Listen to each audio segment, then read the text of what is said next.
Hi mga ka-official! May napansin ba kayo sa inyong pusa na parang bigla na lang humahabol sa isang paru-paro? Pero paano kung brown na paru-paro ang hinabol niya? Ano nga ba ang ibig sabihin nito? Dumako tayo sa practical na kahulugan. Una, sa practical na dahilan, natural lang ito. Instinct ng mga pusa na manghuli ng maliliit na bagay na gumagalaw kahit paru-paro pa iyan.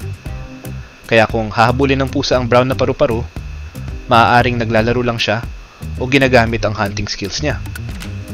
Pero kung ating titingnan ang simbolikal na kahulugan, ng pusa ay kumakatawan sa misteryo at kuryosidad. Ang paru-paro ay sagisag ng pagbabago at kalayaan. At ang kulay brown ay sumisimbolo sa stability at grounding. Sinasabi din na ang brown na paru-paro karaniwang iniuugnay sa pera, kasaganaan at magandang kapalaran. Kapag ito ay pumasok sa bahay, sinasabi ng matatanda na may darating na swerte, biyaya o pera sa pamilya. At base sa espiritual na paniniwala. Sa pamahiin naman, ang brown na paru-paro ay kadalasang sinasabing kaluluwa ng yumaong mahal sa buhay na dumadalaw.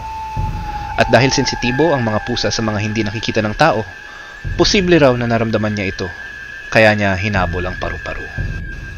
Kaya mga ka-official, depende kung paano mo ito titingnan. Pwedeng laro lang, simbolo ng pagbabago, o senyalis ng espiritual na presensya. Ikaw, ano sa tingin mo?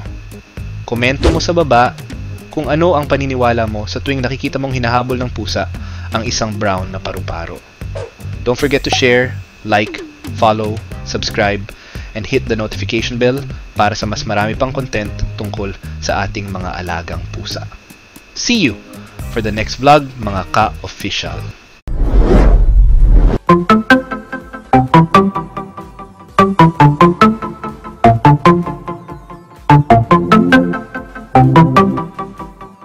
Thank you.